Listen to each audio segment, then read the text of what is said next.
자, 오늘 하나님께서 우리에게 주시는 말씀의 제목은요, 같은 제목이에요. 거듭난 믿음이 있어야 천국 갑니다 라는 제목을 가지고 두 번째 시간입니다. 여러분, 우리가 믿음 생활하는 궁극적인 목적, 교회를 다니는 궁극적인 목적이 뭡니까? 천국 가는 거잖아요. 사람은 죽으면 끝이 아닙니다. 분명히 하나님의 심판이 있어요. 그리고 천국과 지옥이 있습니다. 한번 여러분 주변에서 누가 돌아가셨다 그럴 때 그런 생각 들지 않습니까? 과연 그분 어디로 갔었을까? 안 믿는 사람도 돌아가셨다고 그러잖아요. 어디론가 갔다 이렇게 돌아가셨다.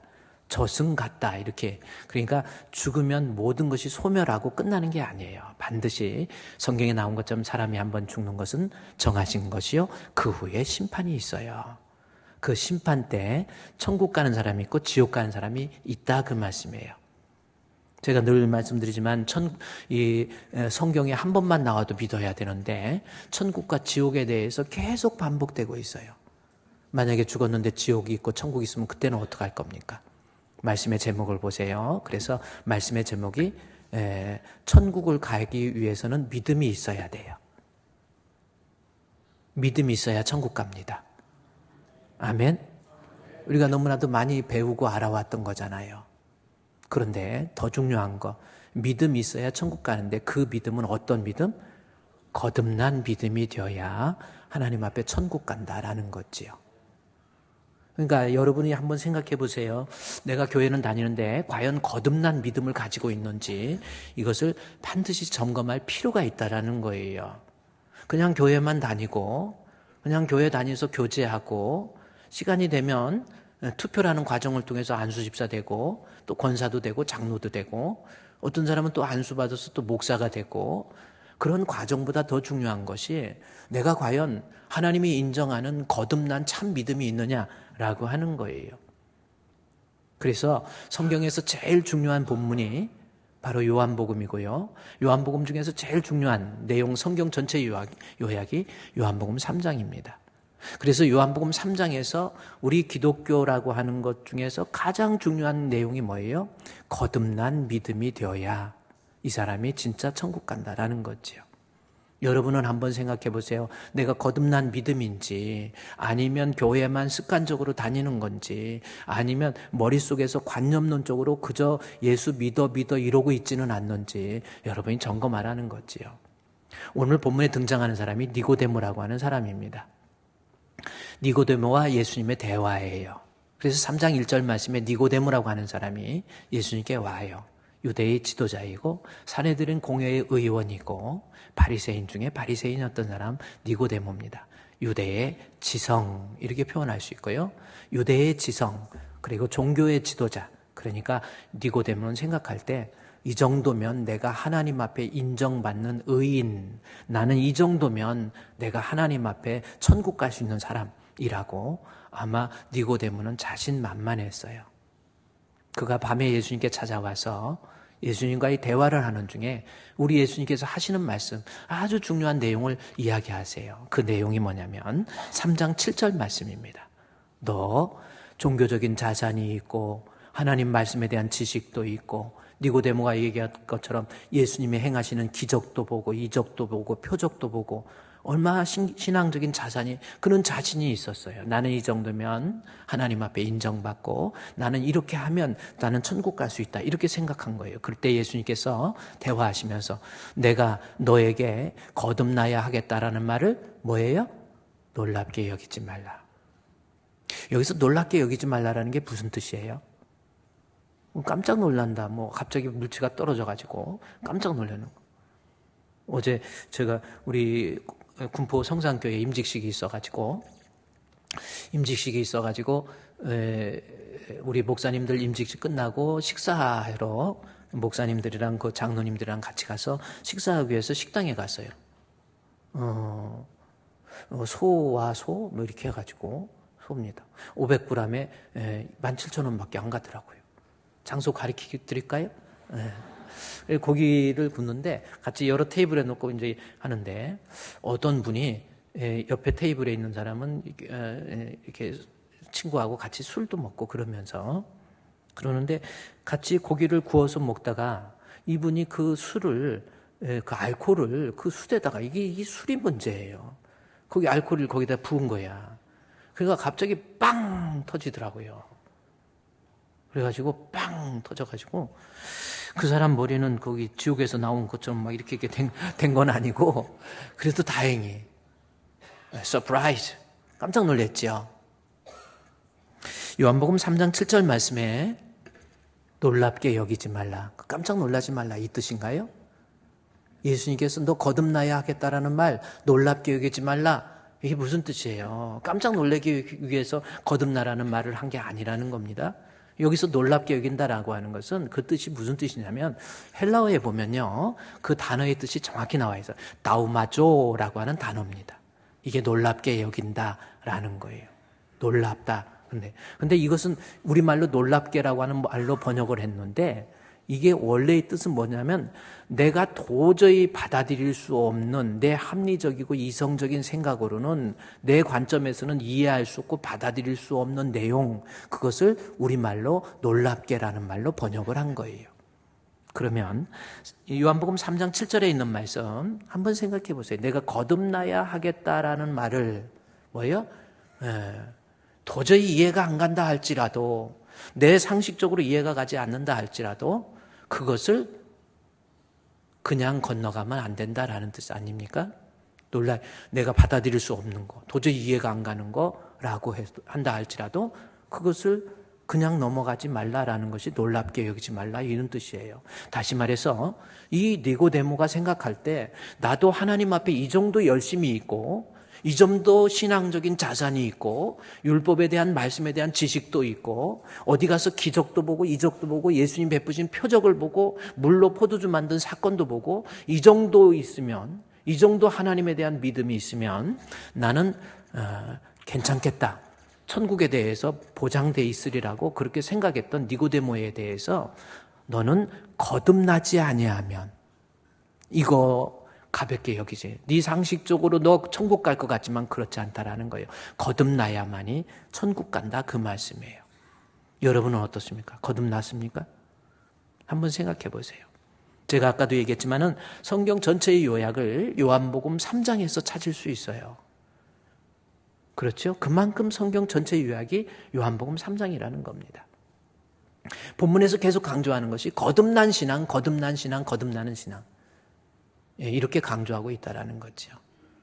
제가 말씀의 제목도 계속해서 지난 요한복음 3장을 가지고 지금 몇 주 동안 계속 거듭남에 대해서 이야기하는 거 아니에요. 어떤 사람은 그래요. 아유, 또 요한복음 3장이야? 아유, 그 설교 똑같은 설교. 뭔 거듭나라는 얘기를 그렇게 많이 하는지 이렇게 생각하고, 아유, 똑같은 설교야 해가지고 나는 예배에는 참석했지만 핸드폰이나 하자 해가지고 검색이나 하고 막 그러고 별로 의미 없게 생각할 수 있는데 그렇지 않아요. 거듭남에 대해서 너무 중요하기 때문에. 1735년도에 조지 휴필드라고 영국의 그 성령운동을 일으키는데 장로교 입장에서의 성령운동, 존 웨슬레는 성결교, 감리교 입장에서의 성령운동이었잖아요. 그런데 조지 휴필드가 목회자로서의 설교를 하면서 요한복음 3장을 가지고 계속 설교하는 거예요. 몇 번이나 했을까요? 100번 정도 하면, 여러분 100번 정도 하면 들을 수 있겠어요? 120번, 150번, 200번 똑같은 설교를 하는 거예요. 요한복음 3장 가지고. 계속 거듭나야 됩니다. 거듭나야. 200번, 300번 정도 하니까 어떤 성도가 견디다 못해가지고, 그 사람도 뭐 대단하잖아요. 어떻게 똑같은 설교를 300번 듣습니까? 그래서 왜 이런 설교를 똑같이 하십니까? 그랬더니 그때 조지 휴필드 목사님이 하신 말씀, 이 말씀은 너무 중요한데 당신이 아직 거듭나지 않았기 때문에 이 설교를 반복한다. 제가 한 말이 아니라 제가 영상을 한번 보여주도록 하겠습니다. 거듭남이 그만큼 중요한 거예요. 이제 소리는 또 안 들리고. 거듭나지 아니하면 하나님 나라에 들어갈 수 없습니다 라는 제목으로 자기가 사역하는 교회에서만 무려 300번 같은 설교를 했다고 하는데요. 설교자도 대단하지만 같은 설교를 계속 들었던 교회 성도님들도 정말 대단한 것 같습니다. 그렇죠? 어떤 청년이 휘필드 목사님의 이 설교에 감동을 받고 예배에 나오기 시작했는데요. 어느 날 이 청년이 목사님의 같은 설교를 듣고는 휘필드 목사님에게 이렇게 물었습니다. 목사님, 왜 계속 같은 설교를 하십니까? 휘필드 목사님은 이렇게 대답했습니다. 당신이 거듭나야 하니까요. 당신이. 여러분이 거듭나야 돼요. 우리 신앙생활 이렇게 힘들게 이렇게 믿음 생활하면서 교회에서 신앙생활 하다 보면 별일 별사건 다 있잖아요. 이렇게 힘들게 아침부터 좀 쉬고 싶어도 나와가지고 예배드리고 교사하고 차량 안내, 차량 봉사 이런 거 쉬운 거. 성가대도 얼마나 힘듭니까? 힘드니까 중간에 하다가 또 성실하지 못한 사람들은 좀 빠지고 뭐하고 그러잖아요. 근데 이렇게 신앙생활 하면서 정말 중요한 게 뭐예요? 거듭남이라는 거예요. 다시 말씀의 제목을 여러분 생각해 보세요. 제가 말씀의 제목이 뭐라고 그랬습니까? 거듭난 믿음이 있어야 천국 갑니다라고 하는 말씀의 제목이에요. 여러분의 믿음, 하나님 앞에 거듭난 믿음. 믿음은 믿음인데 거듭난 믿음. 가짜 믿음 말고 진짜 구원 얻는 믿음 소유할 수 있는 우리 주품교회. 누가 뭐라고 해도 이 믿음을 소유해야 돼요. 교회 다니는 궁극적인 목적이 내가 거듭난 믿음을 소유하기 위해서 거듭난 믿음을 가질 수 있는 저와 여러분이 되시기를 주님의 이름으로 축원드립니다. 그러면 오늘 본문에서 계속 강조하면서 네가 거듭나지 아니하면 요한복음 3장 3절에서도 사람이 거듭나지 아니하면 하나님 나라 갈 수 없죠. 볼 수도 없고 천국 갈 수가 없는 거예요. 그러니까 거듭난 믿음. 그렇다면 어떻게 거듭나는 것인가 하고 보니까 요한복음 3장 5절 말씀에 나와 있죠. 거듭난 믿음을 가져야 되는데 거듭남의 방법. 얼마나 중요하니까 300번 반복해. 지금 저는 몇 번 반복 안 했어요. 휘필드 목사님 앞에 비하면은 제가 거듭남에 대해서 이야기한 거는 귀신 앞에서 머리 풀는 거예요. 별것도 아니요. 그만큼 거듭남이 중요하잖아요. 그런데 거듭난 신앙을 위해서 거듭남의 방법이 뭐예요? 아직도 거듭나지 못한 사람들, 거듭남의 방법은 오늘 본문에 예수님께서 진실로 아멘 아멘입니다. 아멘 아멘 내게 이르노니 사람은 어떻게 돼요? 물과 성령으로 거듭나지 아니하면 하나님 나라 천국에 들어갈 수 없어요. 아무리 내가 11조를 많이 하고 헌금도 많이 하고 아무리 내가 봉사를 많이 해도 기도를 많이 하고 뭐 이래도요, 거듭난 믿음이 없으면 이 사람은 천국 갈 수 없어요. 우리 사랑하는 주품교회 성도 여러분, 한 시대입니다. 왔다 가는 게 인생이에요. 내가 죽어서 어디로 갈지 지금부터 생각해 보세요. 우리가 거듭난 신앙, 거듭남의 방법이 그러면 물이라고 하는 겁니다. 그러면 중요하니까. 그러면 여기서 물과 성령으로 거듭나야 천국 가는 믿음이다 그랬는데 물은 뭐예요? 자, 물은 뭐예요? 말씀. 성경에 나와 있습니다. 에베소 5장 26절에 말씀이라고 나와 있고요. 따라서 말씀이 먼저 있어야 거듭나는 신앙이 될 수 있는 거예요. 따라서 이 말씀에 대해서 베드로전서 1장 23절 이거는 여러분이 암송하라고 그랬죠. 자, 너희가 거듭난 것은 썩어질 씨로 된 것이 아니요 썩지 아니할 씨로 된 것이니 살아있고 항상 있는 하나님 말씀으로 되었느니라. 이 말씀 있으면 거듭난다니까요. 무식해가지고 성경 한 번도 내용도 잘 모르고 그냥 듣기만 하고 인간의 종교심만 자극되고 그거 아니에요. 힘들어도 하나님 말씀을 통해서 내가 말씀이 공급될 때 이 사람이 거듭난 신앙이 될 수 있다라는 겁니다. 우리 교회는요, 아무리 누가 뭐라고 해도 조금 돌아가는 한이 있다 할지라도 하나님 말씀을 놓으면 안 돼요. 말씀에 대한 해석학적 능력이 없으니까 다른 걸로 내가 귀신을 쫓아줄게, 내가 병 고쳐줄게, 내가 이런 기적을 베풀어 줄 거야, 막 기도해주면 부자 돼. 이렇게 우리 한국교회를 왜 이렇게 망가뜨려 버렸습니까? 그래가지고 문제가 돼갖고 주변에서 이건 교단에서 징계를 내리려고 그랬더니 교단 바꿔버려 또. 그래가지고 또 그 교단에서 또 막 아니에요. 중요한 거, 교회에서 중요한 것은 교회는 진리의 기둥과 터, 하나님 말씀이 선포되어야 되고 그 말씀이 잘 공급되어서 성도가 거듭나는 성도가 될 수 있도록 만드는 거. 여러분 조금 힘들어도요, 우리 교회는 말씀이에요. 아멘. 그런데 이 말씀을 통해서 거듭나는데 이 말씀은 두 가지 특징 기억하라고 그랬죠. 첫 번째, 살아있어야 돼요. 근데 이 말씀이 살아있기 위해서는, 하나님 말씀은 살았고 운동력이 있기 위해서는 믿는 자 속에서 역사가 일어납니다.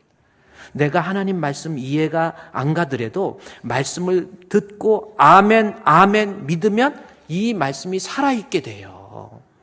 그래서 말씀이 운동력이 있기 시작하면서 내 혼도 치료하고 영도 치료하고 관절과 골수도 찔러 쪼개기까지 하며 내 생각도 하나님이 정확하게 판단하셔가지고 이 말씀이 그러는 거거든요. 내가 믿는 자 속에서 역사에 말씀 있지만 안 믿으면 그대로예요. 문자 그대로예요. 그러나 이 말씀을 아멘, 좀 마음속에 의심이 있어도 아멘, 말씀을 듣고 좀 기분 나빠도 아멘, 그러면 그 말씀이 살아서 운동력이 있게 돼요. 베드로전서 1장 23절 보세요. 그래서 말씀으로 거듭나는데 말씀은 살아있고, 살아있는 걸로 끝나나요? 두 가지죠. 살아있고 그 말씀은 항상 있어야 돼요. 어쩌다 한번 교회 와가지고 어때 띄엄띄엄 교회 나오는 분들이 있잖아요. 그래서 한 번씩 와갖고 말씀 좀 듣다가 말씀 안 들려요. 그러니 예배 시간에 설교 말씀은 안 들리죠. 항상 공급이 안 돼요. 언제나 말씀이 공급. 시냇가에 심은 나무처럼 시설을 쫓아 과실을 맺히기 위해서는 시냇가의 물이 언제든지 공급이 되어야 돼요. 그래서 여러분 거듭나기 위해서 예배 빠지는 거 아니에요. 예배 빠지는 거 나쁜 거예요. 하나님 앞에 죄래니까요.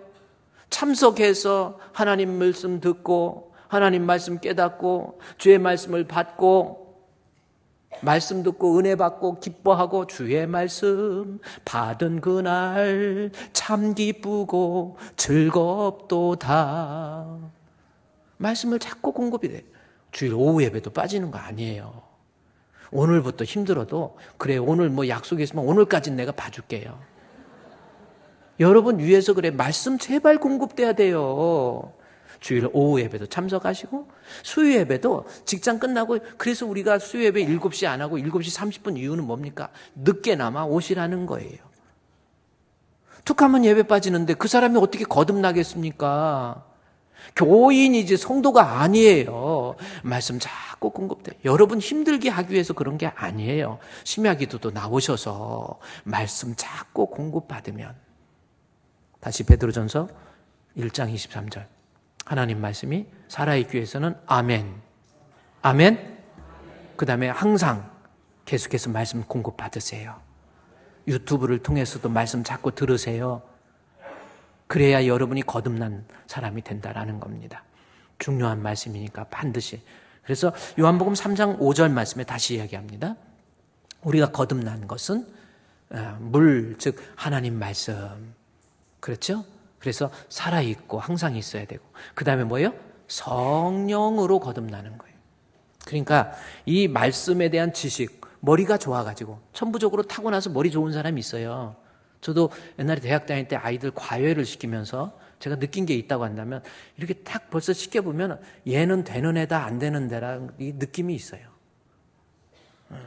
그래가지고 이제 부모님들이 와가지고 그래, 얘는 참 열심히 하는데 다른 건 다 괜찮은데 머리를 얘 엄마 닮아가지고 애가 이렇게 머리가 둔하다고 그래요. 근데 엄마 닮을 수도 있을 수 있지만 내가 볼 때는 아버지 머리, 당신 머리 많이 닮은 것 같은데 그러고 싶어. 그러니까 머리도, 그리고 공부 못하는 거 조금 못한다는 표현도 그래. 부족한 것이 나쁜 거 아니에요. 못할 수도 있지. 너무 공부에 대한 열등감 때문에 우리 아들은 막 그냥 계속 그냥 막 내 아들, 내 딸은 최고라고 그래가지고 어렸을 때부터 너는 아인슈타인처럼 머리가 좋아야 된다 했고 우유를 먹여도 아인슈타인 우유 먹이고. 그래서 좀 키우다 보니까 애가 조금 그렇게 발음도 지금 이빨 치아를 하나 제가 발치해가지고 발음이 좀 안 돼요. 시흥 사거리에는 더 바른 치과 임플란트 치과, 더 바른 임플란트 치과 우리 교회 성도 오연우 성도 치아 기가 막히게 수리를 잘 해드립니다. 임플란트가 필요하신 분은 시흥 사거리 더 바른 임플란트 치과로 가시기 바랍니다. 잠깐 광고였어요. 뭐 그렇다고 광고료가 있는 건 아니지만 어쨌든 이렇게 안 아프게. 근데 그래요. 그래서 우리 아이는 머리가 좋아서 아인슈타인 먹이고요. 얘는 머리가 보통이 아니에요. 그러다 보니까 얘가 초등학교 좀 들어가다 보니까 이게 아닌가 해가지고 아인슈타인 정도는 아니고 너는 서울대학교는 들어가야 돼. 그래서 서울 우유 먹여. 서울 우유 먹여. 그래서 초등학교 때는 애가 공부 괜찮네요. 이게 보니까 중학교 들어가 보니까 서울 우유는 아닌 거. 그래가지고 연세 우유를 먹인다. 연세 우유를 먹여서 너는 그래도 연세대학교 좋은 학교잖아요. 연세대학교 정도는. 그 고등학교 3학년쯤 되니까 이 연세 우유가 아닌 것 같아. 뭐 내가 이렇게 뭐 학교를 서열로 하는 거 아니고 그래 너는 나중에 삼육 우유를 뭐 중간에도 생략해서 삼육 우유 먹여가지고 그래가지고 그런다고. 그러니까 이게 타고난 머리. 그러니까 우리가요 신앙도 마찬가지예요. 하나님 말씀 머리가 좋아가지고 말씀 잘 알아듣고 성경 얘기하면 쩌르르 하는 거 그게 구원 얻는 믿음이 아니라니까요. 머리에다가 반드시 요한복음 3장 5절 말씀에 뭐라고 그랬어요? 하나님 말씀 물과 뭐가 있어야 돼요? 성령의 조명이 없으면 성령께서 하나님 말씀에 대한 감화, 감동, 역사가 없으면 이 사람은 진짜 믿음 있는 성도가 안 돼요. 거듭난 성도가 안 된다니까요. 그래서 물과 성령으로 하나님 말씀과 성령이 있어야 이 사람이 거듭난 참 믿음이 되어서 하나님 나라에 천국 갈 수 있다는 거죠. 여러분 건강한 믿음 만드세요. 앞으로는 말씀 잘 들으시고요. 그 다음에 성령이 충만해야 돼요. 그런데 말씀 충만을 위해서는 보세요. 말씀 충만을 위해서는 말씀을 통해서 내가 거듭나기 위해서는 하나님 말씀이 믿는 자 속에서 그래서 하나님 말씀이 살아있어야 되고 또 하나님 말씀이 항상 공급돼야 돼서 예배 출석 잘해서 말씀 듣고 뭐 이러라고 그랬는데 성령 충만은 어떻게 이루어지는가라고 하는 거 하나님 말씀을 통해 살펴보고 은혜를 나누고자 합니다. 자, 그러면 성령 충만이 그렇게 어려운 게 아니에요. 먼저 그 생각부터 여러분이 버리세요. 그래서 요한복음 3장 5절 말씀에서 한번 볼까요? 진실로 내게 이르노니 성령 물과 성령으로 나지 아니하면 거듭나지 아니하면 천국 못 가요. 그러면서 이야기합니다. 6절에 육으로 난 것은 육이요 영으로 난 것은 영이에요. 다시 말해서 육신적인 종교적 자산 내가 교회에 열심 내고 많이 섬기고 헌금도 많이 하고 봉사도 많이 하고 신앙적인 지식도 많이 하는 것은 육은 육입니다. 반드시 영으로 나야 돼요. 영으로 나는 것이 뭔가 봤더니 성령을 통해서 나는 겁니다. 그래서 육은 육의 영이 영이라고 하면서 그 다음에 7절에 내가 거듭나야 하겠다라는 말 이거 가볍게 여기지 말라라는 거예요. 여러분 반드시 거듭나야 되는구나. 이런 것을 가볍게 여기지 말라라는 겁니다. 그러면서 성령에 대해서 이제는 우리가 말씀이 공급돼야 되고 성령 충만을 받아야 되는데 성령 충만에 대해서 8절에 이야기합니다. 8절 한번 같이 읽어볼까요? 시작. 바람이 임의로 불매 내가 그 소리를 들어도 어디서 와서 어디로 가는지 알지 못하나니 성령으로 난 사람도 다 그러하니라. 자, 여기 성령으로 난 사람은 어떤 사람, 어떤 모습이에요? 우리가 성령 그러면 성령 충만하면 자꾸 우리 순복음에 대한 잘못된 그런 개념이 있어요. 그래가지고 막 폴짝폴짝 뛰고 막 방언 있지도 않는 막 방언 만들어서 랄랄랄랄랄랄라 이렇게 해야 성령 충만입니까? 아니에요. 성령이라고 하는 거에 대한 표현을 오늘 본문에 기가 막히게 표현한 거예요. 내가 성령 받았다. 뭐예요? 물론 폴짝폴짝 뛸 수도 있고 능력과 기적이 나타날 수도 있지만 자, 성령 받았다라는 것은 바람이 불어요. 바람이 임의로 불매. 어디에서 오는지 어디서 그 소리는 들리지만 어디서 와서 어디로 가는지 알지 못하듯이 성령의 임함도 이와 같은 거예요. 그러니까 여러분이 성령 받으면 그래서 어떤 사람이 성령 충만 나 안 할래요. 그래서 왜니까? 성령 충만하면 맨날 교회에서 살고 막 맨날 교회에서 막 웃고 다니고 나 그거 안 할래요. 아니라니까요. 웃고 다니는 사람도 있고 여러 가지 이유 때문에 웃겠죠. 웃겨서 웃는 사람도 있고 정신적으로 이상해서 웃는 사람도 있고 다 있겠지만 여러분 성령 충만에 대해서 그렇게 생각하지 마세요. 나도 모르게 어느 날 말씀을 듣는데 때로는 내 마음에 역사가 일어나요. 깨달음이 일어나고 내가 그렇게 미워하고 원망스러운 사람한테 좋은 점 생각나고 이해가 되고 용서가 되어주고, 계속 부모님만 원망하면서 부모님이 나에게 해준 게 뭐 있냐고, 오빠 가르친다고 나는 학교도 안 보내고 나는 배운 것도 없고 아버지 때문에 해갖고 아버지 원망 이런 사람이 성령 받으면 어느 순간부터인가 아버지가 측은해 보이기도 하고 아버지가 더 사랑스럽고 고마워 보여요. 남편도 마찬가지예요. 부부가 살면서 아유 당신은 뭐하냐, 뭐 이렇게 막 나는 당신 만나서 힘들어 이러던 사람도 어느 날 그렇게 남편 미워가지고 그냥 자고 있는 모습을 보면 뜨거운 물 얼굴에다 찌그러버리고 싶은 마음이 든 사람도, 이게 성령 받으면요, 아유 자는 모습도 이쁘고 이불도 덮어주고 싶고,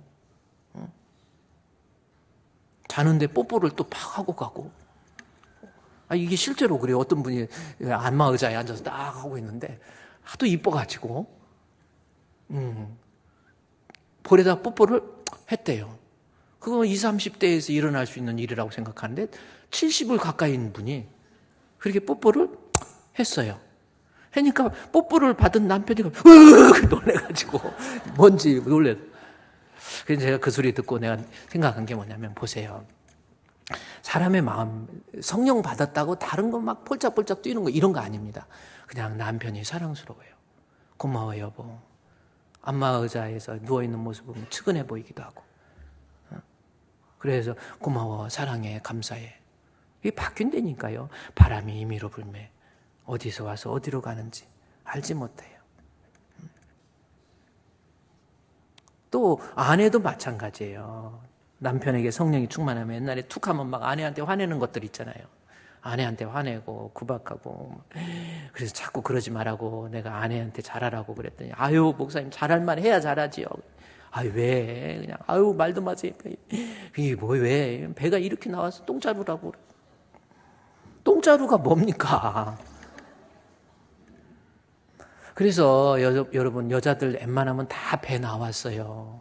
교회 오시기 전에 다 여기 갑옷 입고 여기다 메고 해갖고 인사할 때 사람들 안녕하세요 이러고 있는 거지. 여러분 배 나와도 성령 받으면 그 배 괜찮으니까 건강만 지켜. 잘 간직해. 그거 가지고 나중에 너무 배가 나와서 관뚜껑 닫을 때 잘 안 닫아진다 할지라도 생각이 달라진다니까요. 정말 그래요, 여러분. 그래서 아내가 사랑스러워지고 고마워 여보, 감사해, 당신 사랑해. 자다가도 일어나가지고 여보 당신 건강하지. 그래가지고 잘 펴보고 뭐하고 잠은 잘 자나 하고 또 자다가 가위 눌리면 되지 않을까요? 하고 잠 못 자. 지금 제 얘기하는 것 같기도 해요. 정말 원망 사라지고 불편. 그래서 성령 받는 것은 바람이 임의로 불매 어디서 와서 어디로 가는지. 우리 주풍교회 성령님 따라합시다. 성령 받는 것 어려운 것이 아니다. 그리고 성령 받음에 대해서 이상하게 생각하지 마세요. 다시 한번 볼까요? 3장 8절. 우리가 성령 받아야, 말씀에 성령 받아야 거듭난 사람이 되는데, 말씀은 항상 있어야 되고 믿어야 되는데, 성령은 어떻게 받는가라고 하는 거. 그거 말하기 전에 성령 받을 때 바람이 임의로 불었어. 소리는 들리죠? 바람이 슈 소리는 들려요. 근데 언제 내가 성령 받았지? 이게 뭐지? 잘 몰라요. 그러나 이 페노멘, 현상은 일어나는 거예요. 우리 주분교회. 그래서 성령 받으면 벌써 현상이 일어납니다. 그래서 스치기만 해도요, 그 영적인 그 영성이 느껴지지 않습니까? 벌써 틀려요. 머리끝부터 발끝까지 성령 받은 모습이 달라지는 거예요. 아직 성령 못 받아서 아직도 막 퍼덕퍼덕 살아있지요. 자기 고집 살아있고 혈기 살아있고 교만이 그냥 아직 겸손한 것 같아도 막 교만으로 가득 차. 이게 안 되는 거예요. 거듭난 신앙이 아니니까. 그러나 성령 받으면 조용하게 나도 모르게 변화가 일어나요. 그래서 여러분 정말 집안에서 같이 생활하면서 남편 바라보세요. 보면서 얼마나 옛날에는 막 분노하고 혈기 부리고 막 지 맘대로 하고 막 이랬는데 성령 받고 난 다음에 담배도 끊고, 담배도요 내가 막 의지해서 끊어야지, 내 올해 새해 되면 또 끊을 거야 해가지고 이번에 사는 거니까 이번까지 이것까지 피고 끊을 거야. 그거 못 끊어요. 담배 끊는데 좋은 방법이 있어. 하나님 제약 성령. 자매품 기도도 있어요. 그래야 하나님께서 성령 받으면 이렇게 하나님 앞에. 따라서 요한복음 3장 8절 우리는 바람에 부는 것, 성령 받음에 대해서 두려워하지도 말고 어려워하지도 말고 성경에 나온 대로 다음과 같이 해봅시다 라는 겁니다. 첫 번째, 자, 성령에 대한 내용은 사도행전에 나와 있어요. 성령행전이라고도 그러죠. 성령의 역사가 어떻게 일어나는가라는 것을 설명한 책이 사도행전입니다. 자, 사도행전 2장에 한번 가보세요. 여러분 아주 중요한 거예요. 300번 설교 들어도 같은 설교 들어야 될 내용입니다. 사도행전 2장, 이렇게 해야 거듭나는 거예요. 사도행전 2장 4절 말씀, 성령의 충만의 방법 한번 보세요. 이렇게 하면 된단 말이에요. 2장 4절. 자, 한번 같이 읽을까요? 시작. 그들이 다 성령의 충만함을 받고 성령이 말하게 하심을 따라 다른 언어들로 말하기를 시작하여.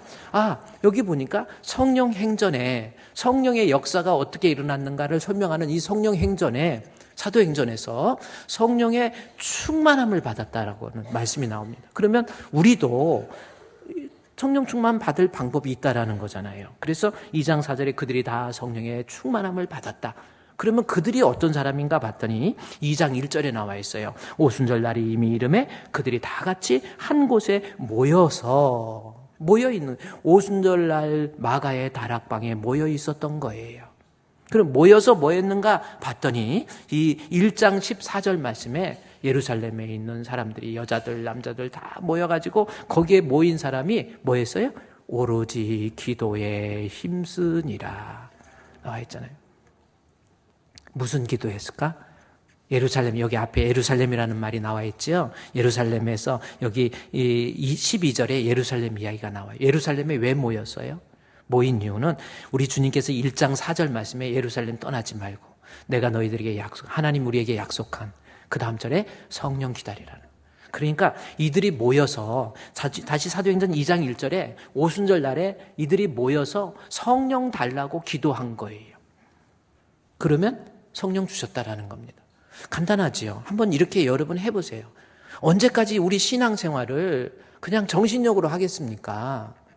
정말 거듭난 참믿음 방법은요, 여기 사도행전에 나온 것처럼 모여서 하나님 나에게도 주의 성령을 충만하게 부어주시옵소서 하나님 앞에 기도하는 거예요. 여러분이 단순하게 해보세요. 하나님, 빈들의 마른 불같이 시들은 나의 영혼, 주님의 허락한 성령 주실 줄 믿습니다.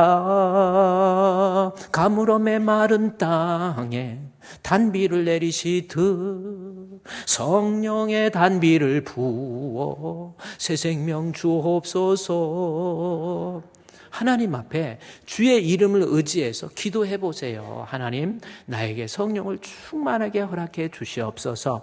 그랬더니 그들이 다 성령의 충만을 받아요. 이 사실이 뒤에 좀 넘어가서 사도행전 4장에 한번 가볼까요? 4장 31절에서도 이 성령의 역사가 이렇게 일어난 거예요. 여기 빌기를 다하매라는 겁니다. 여기서 빌기를 다했다. 기도를 힘써서 기도했다라는 거잖아요.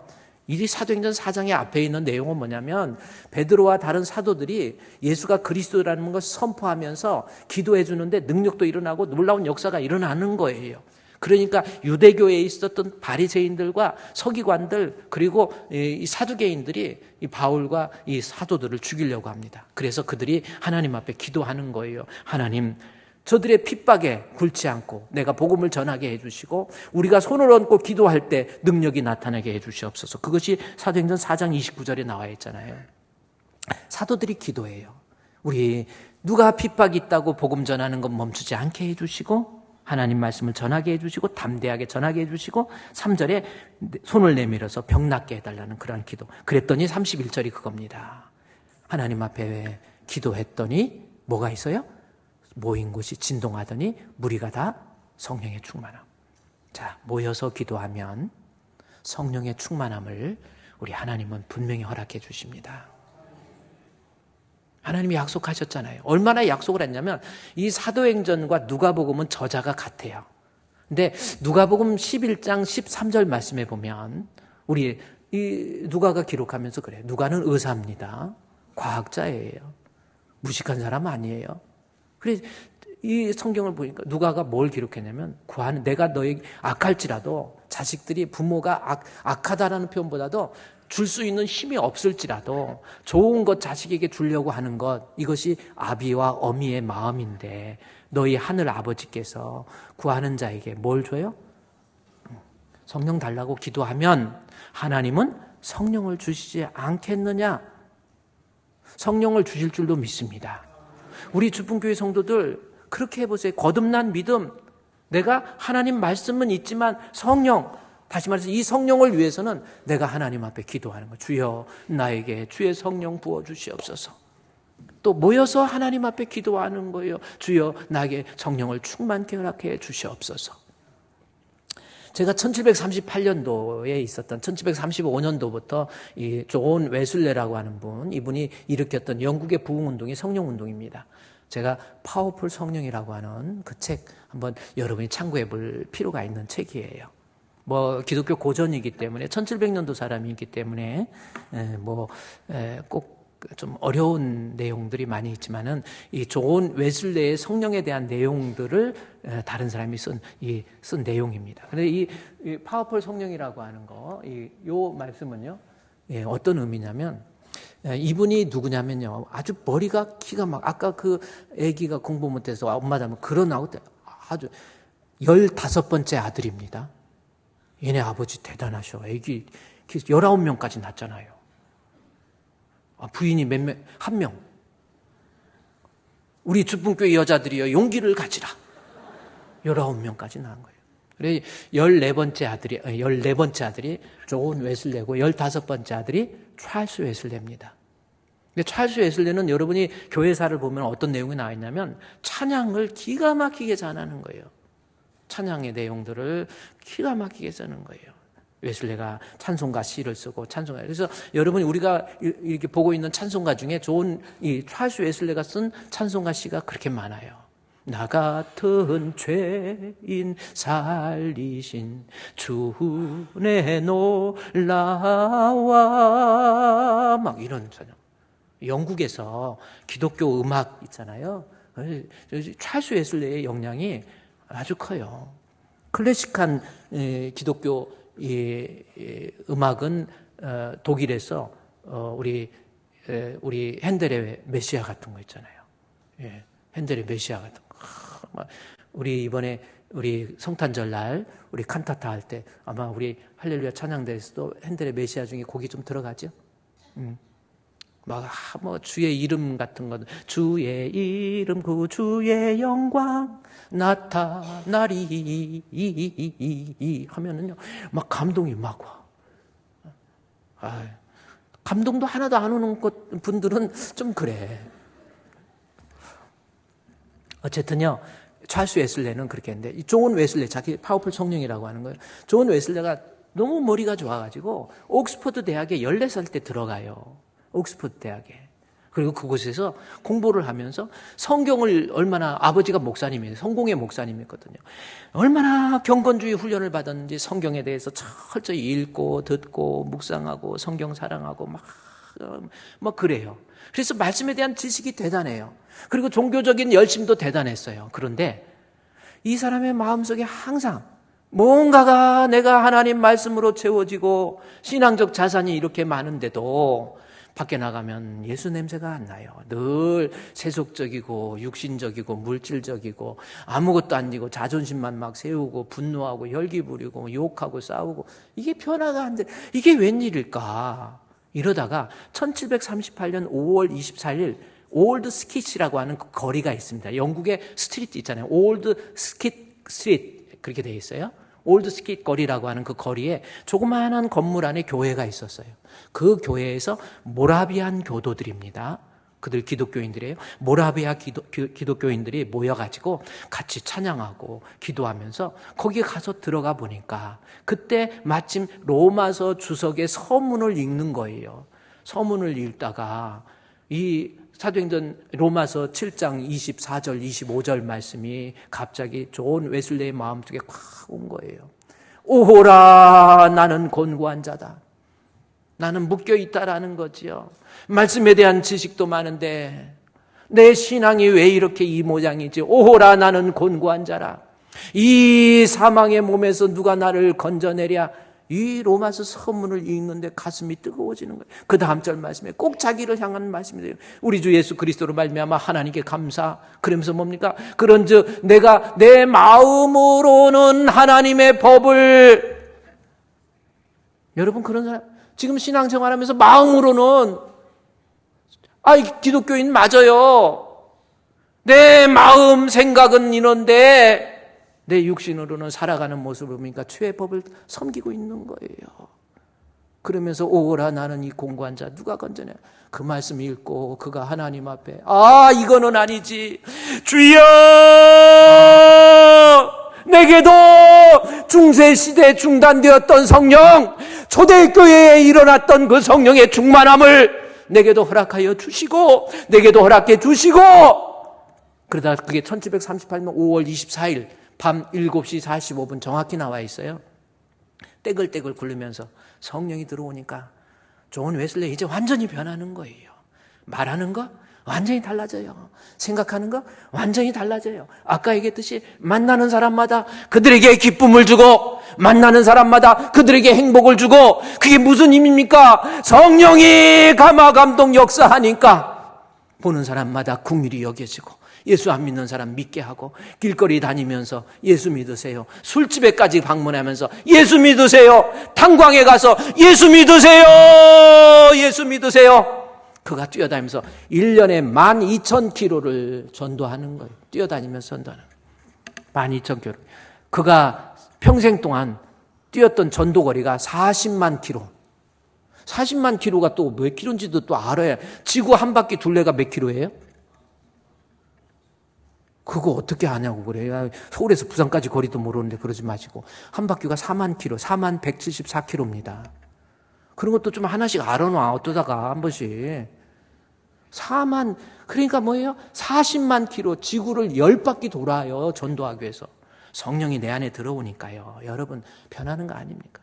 기도할 때, 구할 때 우리 주님이 성령의 충만함을 주시는 거 아닙니까? 왜 기도하지 않아요? 기도도 안 하고 그냥 이렇게 하니. 그러니까 신앙생활이 그러는 거예요. 하나님 내게도 성령을 주시옵소서. 그래서 그가 성령 충만해서 막 여기저기 전도하고 막 대서양 넘어가서 그때는 미국에 가서 전도하고 막 이런 역사가 있잖아요. 그러다가요 1738년도 5월 24일 그가 성령을 체험하고 난 다음에 그가 목회하고 있는 교회가 있었어요. 교회 가니까 아직도 사람들이 똑같은 거야. 예배도 드리고 봉사도 잘하고 다 하는데 밖에 나가면 여전히 술 먹고 방탕하고 싸우고 욕하고 막 이런 식이에요.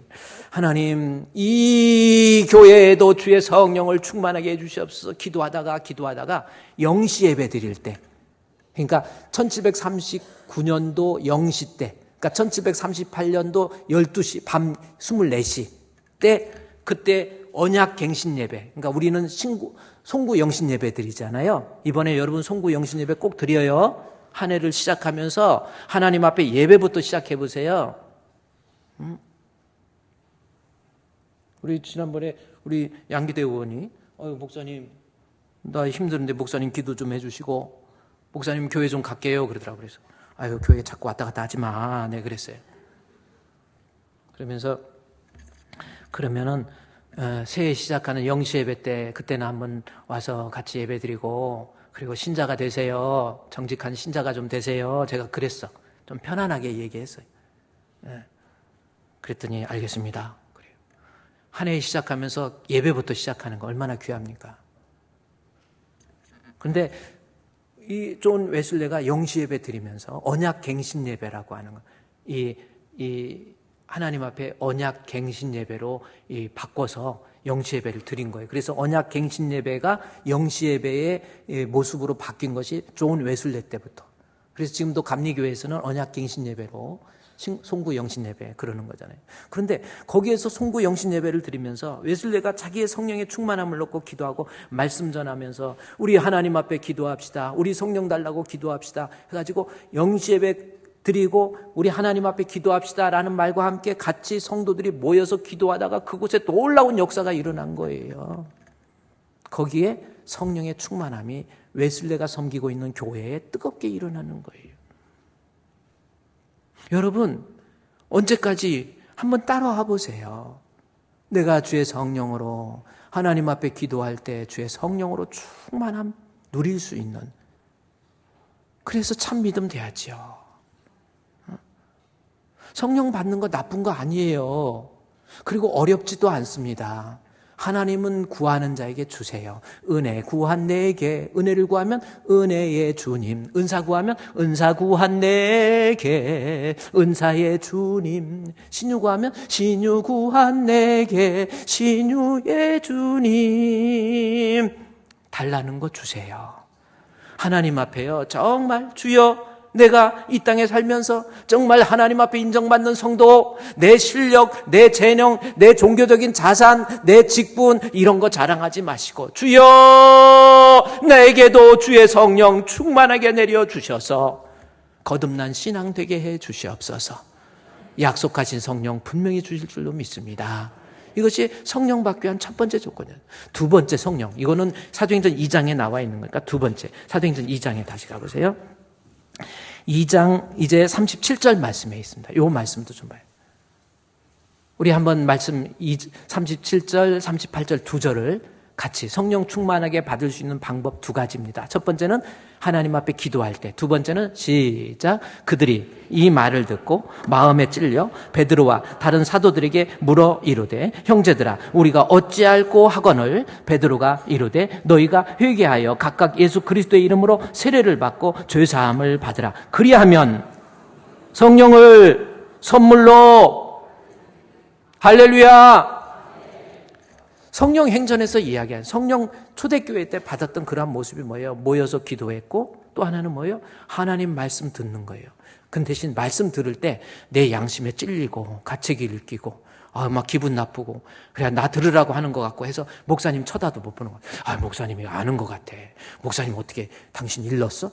이제 이렇게 물어보는 거잖아요.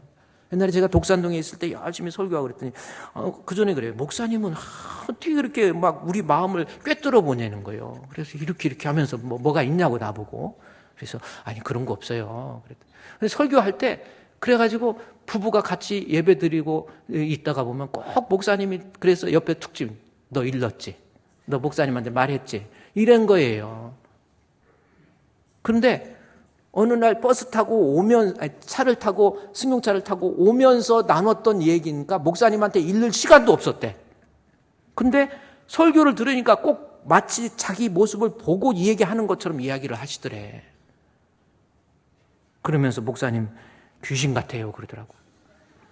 제가 귀신 같은 게 아니라 여러분 하나님 말씀 듣고요 이거저거 따지지 마세요.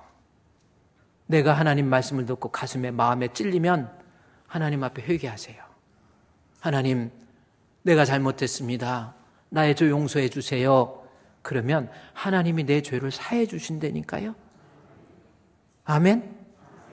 여러분 이 회개라고 하는 것이 얼마나 중요한데 제가 수요일날 설교 제목이 아주 설교 제목을 잘 해놨어요. 뭐예요? 천국의 디딤돌 회개입니다. 천국은요 회개 없이 불가능한 거예요. 그래서 디딤돌. 그래서 마태복음 3장 2절 말씀에 세례 요한이 최초로 천국 복음을 이야기하기 전에 예수님의 길을 예비하면서 회개하라. 회개와 천국은 뗄 수가 없어요. 회개 없이 천국 없습니다. 예수님께서도 마태복음 4장 17절인가요? 그 말씀에서도 마태복음 4장 17절에서도 예수께서도 회개하라. 천국에. 이게 첫 번째 하신 말씀이에요. 천국은 회개 없이 불가능한 거라니까요. 회개하라 그러면 말씀이 죄가 지적되는 것 같으면 괜히 분노하고 혈기 부리지 마시고요. 회개해야 천국 가는 겁니다. 시편 51편에 회개에 대해서 기가 막히게 주석을 쓴 분이 마틴 로이드 존슨의 책에 보면요. 회개라는 책이 있어요. 저 책은 여러분 우리가 한 번쯤은 꼭 읽어봐야 될 책 중에 하나가 저 회개라는 책인데 이 책에서요. 한마디 요약할 수 있는 말 중에 하나가 뭐냐면 그리스도인으로서 회개하지 않고 그리스도인이 불가능한 거예요.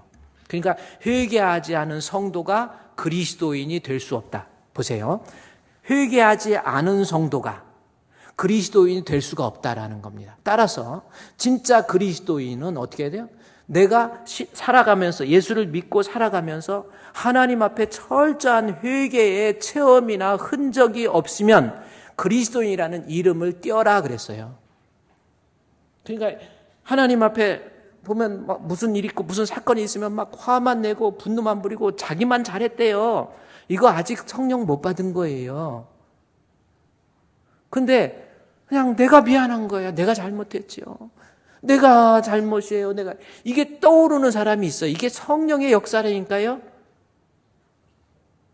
반드시 이 회개가 있어야 돼요. 회개 없이 천국 없는 거예요. 그런데 이 회개는 하나님 말씀 듣고 사도행전 2장 38절에 베드로가 이르되 너희가 회개하여 각각 예수 그리스도 이름으로 세례를 받고 죄사함 받죠? 그러면 뭘 줘요? 성령을 선물로 주세요. 아멘. 실제로 여러분 이제 앞으로 그러세요. 하나님 말씀 듣고 좀 제발 교만 좀 내려놓고 언제 사람 될 거예요? 좀 내려놓고 교만한 마음을 내버리고 예수께로 나옵니다. 그래요. 그래야 하나님으로부터 죄사함 받고 그래야 문제가 해결되는 것 아닙니까? 왜 이렇게 답답해요? 자신의 성령의 충만함을 통해서 내가 하나님 앞에 잘못을 깨닫고 그러면 하나님께서 성령의 충만함으로 덧입혀 주세요. 1907년도 우리 조선이 있잖아요. 우리 조선이 1907년도에 평양에서 1월 2일부터 1월 15일까지 사경회 말씀 부흥회를 해요. 말씀 부흥회를 하는데 막 사람들이 거기에서 말씀 1월 2일부터 14일 오후 8시까지는 별로 느낌이 없었어. 그런데 집회가 끝나고 난 다음에 10시부터 하나님 앞에 기도를 하는데 그때부터 사람의 마음이 달라지는 거예요. 이기람 목사 하나님 앞에, 그때는 신학생이죠. 이기람 장로였죠. 하나님 앞에 주여 제가 잘못했습니다. 용서해 주세요. 내가 친구의 돈 100달러 훔쳤습니다. 이거 용서해 주세요. 어떤 부모는 내가 청일전쟁 때 내 몸 살기 위해서 내 새끼 때려 죽였어요. 용서해 주세요. 어떤 사람은 나는 첩이 2명이나 됩니다. 용서해 주세요. 잠깐 그 영상 하나 볼까요? 그랬더니 그곳에 성령의 충만함이 임한 거예요. 그 평양 대부흥운동의 영상 한번 잠깐만 참고해 보시면요. 여러분, 하나님 말씀 듣고 우리는 무조건 회개해야 돼요. 장대현 교회에서 도사경회가 열렸습니다. 6일부터 시작된 저녁 집회는 매일 약 1,500명이 참석하여 뜨거운 열기를 더해갔습니다. 그러다 마지막 이틀 동안 놀라운 영적 대각성 운동이 폭발했습니다. 바로 14일 저녁 성령에 사로잡힌 길선주 장로는 설교 대신에 자신의 죄를 고백했습니다. 그는 장로였었고 신학생이었지만 철저하게 하나님 앞에 회개하는 과정을 겪지 못했었습니다. 그런데 바로 그날 저녁 성령의 은사를 받은 후에 수천 명의 교인들 앞에서 자기의 죄를 철저하게 참여하였습니다. 1907년 1월 14일 길선주가 마룻바닥에 엎드려 자신의 죄를 고백하기 시작했다. 나는 하나님 같은 놈입니다. 친구가 죽어가며 아내 대신 재산을 정리해달라고 맡긴 돈을 제 마음대로 가로챘습니다. 주여, 저 같은 놈도 용서해 주실 수 있습니까? 하나님, 제 추악한 죄를 깨끗하게 하여 주옵소서. 길선주 장로의 회개가 있은 후 성도들도 자신의 죄를 하나하나 고백하기 시작했습니다. 병들어 아파하는 마누라를 보면서 매일 술만 마시고 빨리 죽어버리라고 저주했습니다. 주여, 용서하소서. 하나님, 저는 제 욕심 때문에 첩을 둘이나 두고 아이들과 마누라 생각은 전혀 하지도 않았습니다. 하나님이 싫어하시는 일을 일삼았습니다. 용서해 주소서. 됐어요. 하나님. 저분은 첩을 두 명 생겼네. 여러분, 보세요. 하나님 앞에 내 죄과 잘못, 우리 좀 방송실에서 소리 좀 크게 해줬으면 좋은데 소리를 회개하기 싫은가 봐요. 내가 하나님 앞에 말씀 듣고 여러분 그렇게 해보세요. 영적인 거 제가 목사님께 맡기라고 그랬죠. 하나님 말씀 듣고 가장 성도가 문제가 있으면 영육 간에 문제 있으면 목사님 찾아와야 돼요. 그래야 해결이 되지. 언제까지 내 힘으로 하려고 해보세요. 되나? 해결 안 된다니까요. 회개할 때 하나님께서 죄 사해 주시고 거기에 성령을 덧입혀 주십니다. 오늘은 두 가지 여러분 배웠어요. 우리는 반드시 물과 성령으로 거듭나는데 물은 하나님 말씀입니다. 말씀은 역사가 일어나야 돼요. 그래서 믿어야 됩니다. 그리고 말씀은 항상 공급돼야 돼요. 성령은 기도하는 자에게, 성령은 말씀 듣고 회개하면 분명히 성령이 임해요. 우리 사랑하는 주풍교회 성도 여러분, 오늘 말씀 잘 해서요, 여러분이 정말 성령으로 거듭난 알곡 되시기를 우리 주님의 이름으로 축원드립니다. 우리 하나님 앞에 한번 기도해요. 하나님, 나도 물과 성령으로 거듭난 믿음, 그런 믿음 갖기를 원합니다. 그리고 나에게도 이제 또 하나님 말씀 잘 공급받고 말씀을 들을 때마다 아멘으로 화답하며 나에게도 주의 성령을 충만하게 허락하여 주셔서 성령 충만한 가운데 내가 하나님 앞에 거듭난 성도 되게 해 주시옵소서. 우리 다 같이 하나님 앞에 통성으로 기도하도록 하겠습니다. 하나님 아버지, 우리에게 말씀하실 때 감사합니다. 오늘도 저희들을 불러주시고 모아주셔서 주님께 온전히 반응하기를 원합니다. 거듭난 성도 우리 안에 있는 되기를 더러운 원합니다. 취향과 말씀 묵상해 주님께 낱낱이 이 말씀을 고백하지 통해서 깨닫게 못했던 해주시고, 우리만이 이 말씀을 알고 통해서 있었던 내받게 그 해주시고, 이 말씀을 통해서 오직들, 내가 그 주님으로 어리석음들 주님의 은혜를 내려놓기를 발견하게 원합니다. 주시옵소서. 주님보다 하나님이여, 사랑하며 주님보다 오늘도 앞세워서 거듭나기를 원합니다. 아버지 그 우리 말씀보다 하나님의 세상의 말씀으로 가치를 충만하게 쫓았던 채워지게 해주시옵소서. 우리의 죄악을 하나님 용서하여 말씀으로 충만하게 채워지고 주님 우리에게 하나님 말씀을 들려주시는 이 통해서 말씀을 은혜를 받고 통하여